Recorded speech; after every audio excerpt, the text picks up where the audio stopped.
Welcome to SVG TV's news for Monday, February 13th, 2023. I'm Triska Campbell with the details. Prime Minister and Minister of National Security, the Honorable Ralph Gonsalves, met on Saturday with the leadership of the Royal St. Vincent and the Grenadines Police Force to discuss new crime-fighting initiatives aimed at curbing the crime situation in the country. Following the meeting, a joint statement was made by Prime Minister Gonsalves and Commissioner of Police Colin John through the Agency for Public Information. According to the Prime Minister, the meeting, which lasted 3 hours, was focused and fruitful. 30 or so persons here at the meeting this morning. We did a review. The Commissioner of Police is here with me. I had requested such a meeting. We did a review of currently what we are doing, the current strategies and new initiatives which are to be taken on several different fronts, and an assessment of resources, further resources which are required. In addition, an operational framework for the taking of illicit firearms off the streets was discussed. There is a 9-page document on that particular initiative. We reviewed not just the current strategies, but how we can strengthen the area of operations and intelligence, gathering and analysis, our ongoing cooperation with regional and international agencies, including Regional Security System, the CARICOM, impacts the Implementation Agency for Crime and Security in CARICOM, and our friends with whom we have, our global friends with whom we have links on security questions, including those traditional ones, the United States and Britain and Canada. Prime Minister Gonsalves said there was a full and frank discussion on many of the good things which are being done by the police and areas of weakness. He said they also looked at ways in which programs outside of normal policing can be enhanced, particularly among young people. For instance, the ban against crime, the police youth clubs. I don't know if people are aware there are as many as 27 police youth clubs now, each of them with an average of 30 persons. So you're talking about 600 and something persons. They work on the cadet corps. Those numbers are big and growing. And of course, for the refreshing of the National Commission on Crime Prevention, where the person who is in charge is now going on pre-retirement leave.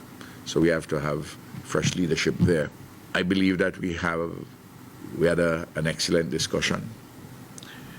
There are some matters which are to be submitted to me between this afternoon and tomorrow,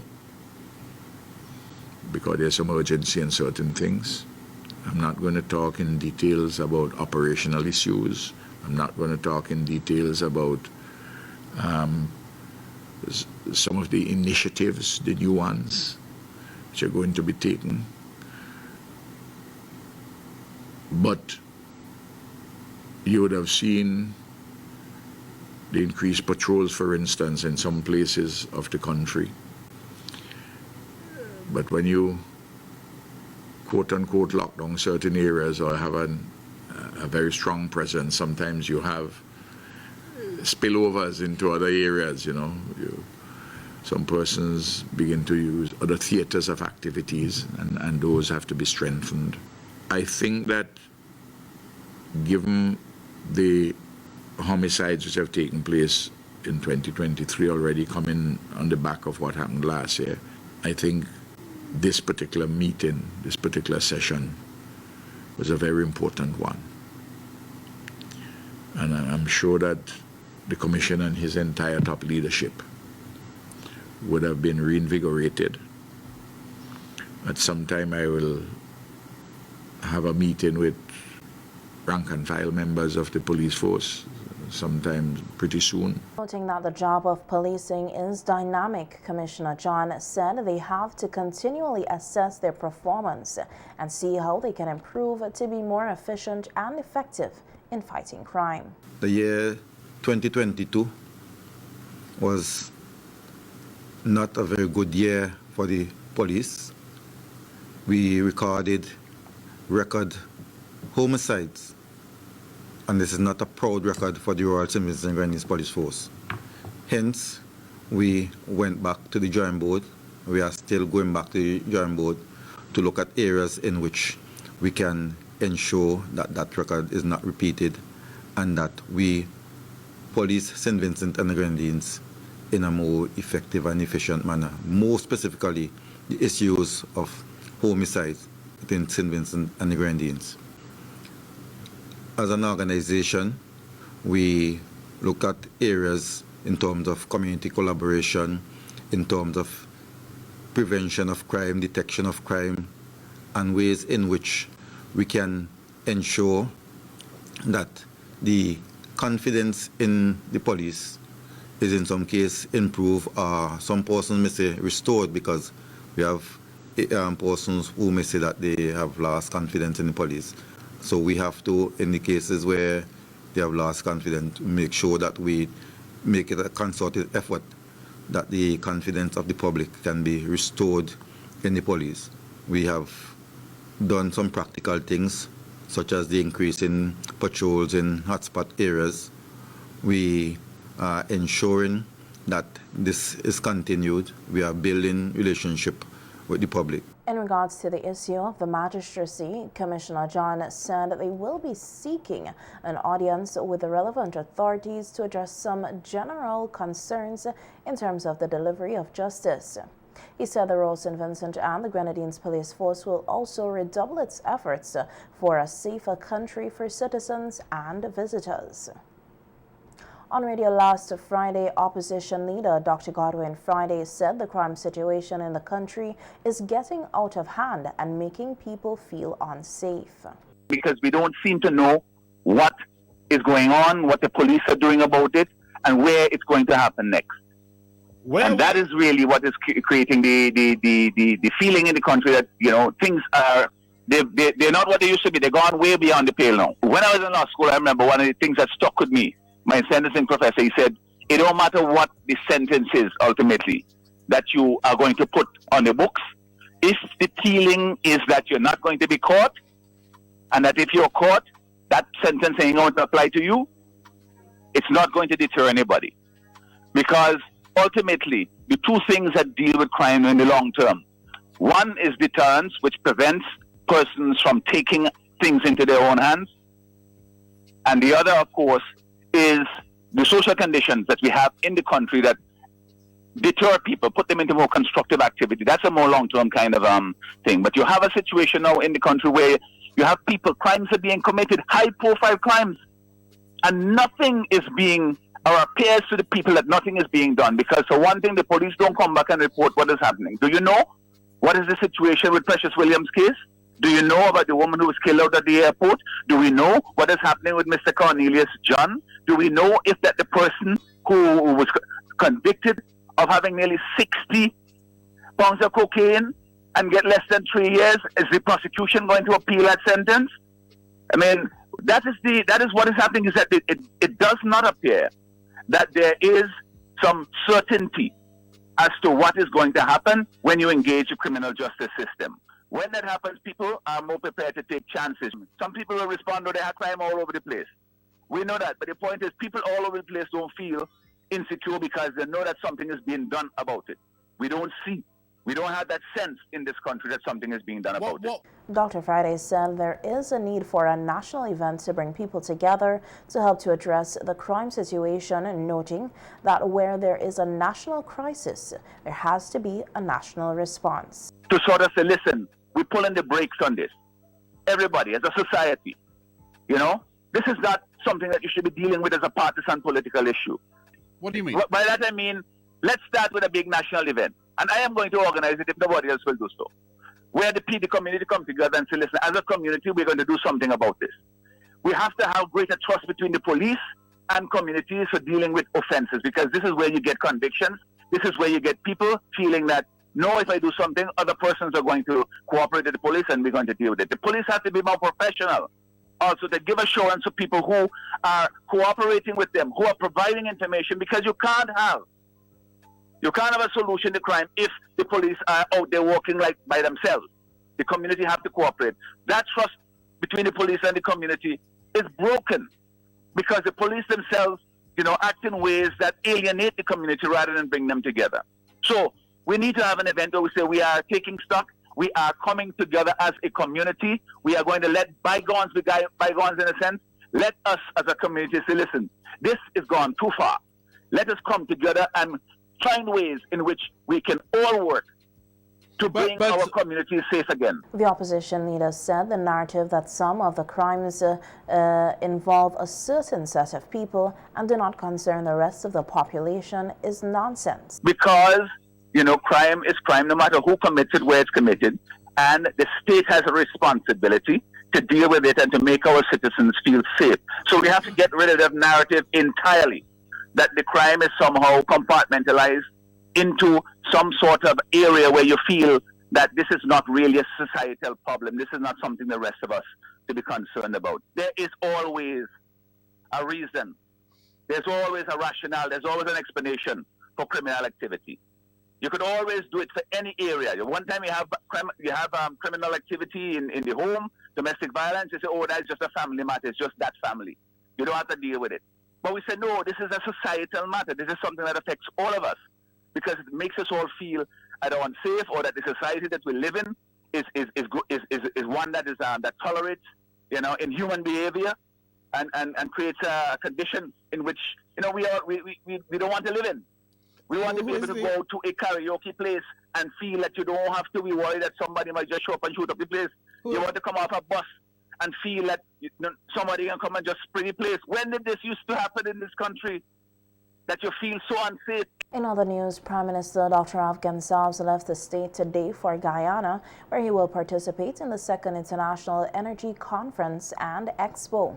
The event, which is scheduled for February 14 to 17, 2023, at the Guyana Marriott Hotel, Georgetown, under the theme Harnessing Energy for Development, is expected to attract more than 500 delegates. Energy professionals from around the world are expected to connect at this premier annual meeting in Guyana to facilitate the exchange of ideas, propositions, and plans for the fundamental advances in the energy sector.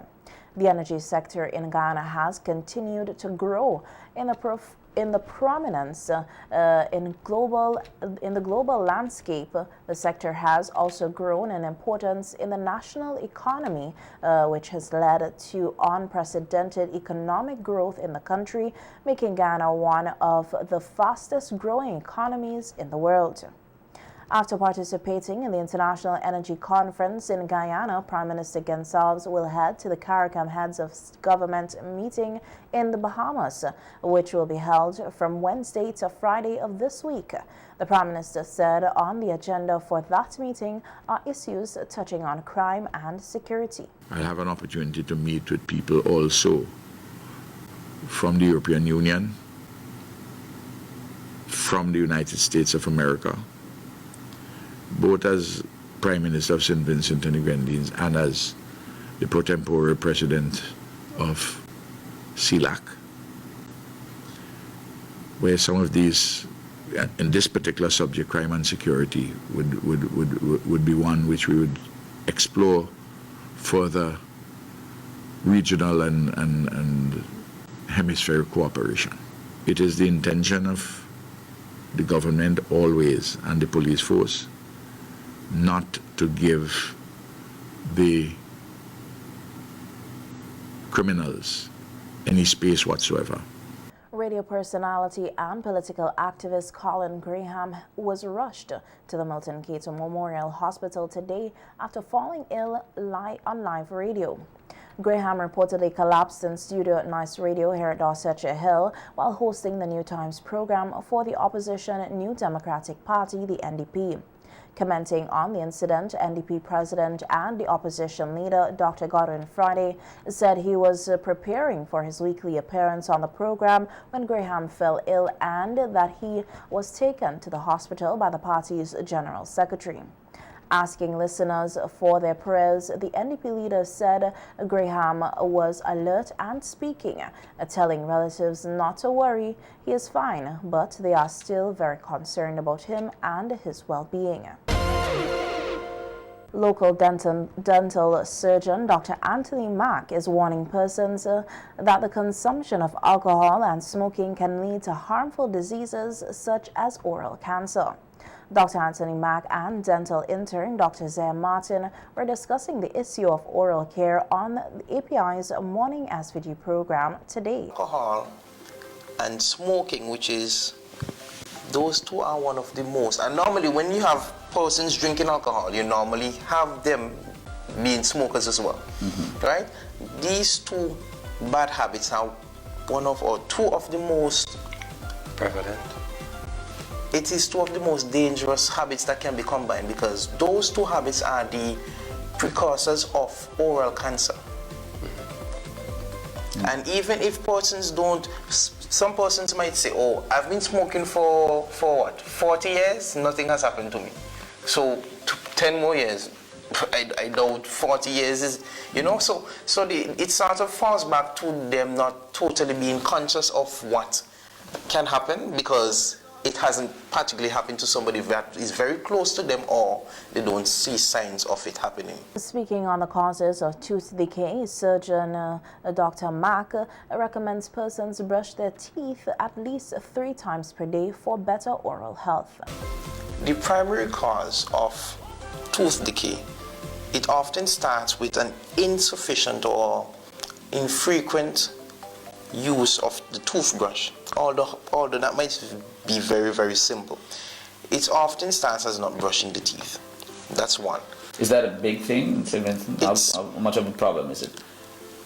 With patients, even whether it may be public or private, persons, because persons would say, okay, I brush my teeth twice per day. However, if you only put the toothbrush in the mouth and then spit out, that doesn't consist of actually properly brushing the teeth. So it's not properly done. See, no, the toothbrush isn't properly done, and that's the primary cause of having so many cavities. Because what you do in effect is leave a lot of food and food residue in the mouth so that the bacteria that we have, and all of us have what we call a normal flora, meaning we have millions of bacteria, but the thing is the bacteria are at a state of balance. So when we throw excess food at the bacteria, it sort of upsets that balance. And now the bacteria uses a lot of that food to produce a lot of acids that in turn demineralizes, as Doctor was saying before, and weakens the tooth. So it might not start out as you having a pain, it might not start off as you having sensitivity, but as time goes by and the bacteria, as I said before, is very, very serious, if I can say that. It's virulent, it's very active. So even within a space of 3 days, you can have a very huge cavity from a very small opening. Wow. Right? So sometimes we might examine some patients and we see a small white spot on the tooth or a small black spot. However, when you go to clean that area out, it's the entire tooth underneath that has been destroyed already. Meanwhile, on Valentine's Day tomorrow, February 14th, dental district clinics will be hosting a special campaign initiative to boost awareness of dental care. Dr. Zaya Martin says it's a way for people to fall in love with their smile, and the services that are to be provided would be affordable to everyone. The Bel Air Health Center today received medical supplies and 2 wheelchairs from former resident Reverend Muton Cumberbatch. On hand to receive the items was staff nurse at the Bel Air Clinic, Judisha Matthews, and area representative Curtis King. Minister King said that Cumberbatch has consistently over the years donated to the clinic and schools in the area. These are some items donated by a resident, a former resident of Belair. His name is Reverend Martin Cumberbatch. He attended the Belair Government School. He used to live about 200 yards away from the school. He is now a church leader in the United States. And he has consistently been donating items to the schools, to the clinic. I brought other stuff from him to this clinic already. This latest donation comprised of 2 wheelchairs and a box of wipes.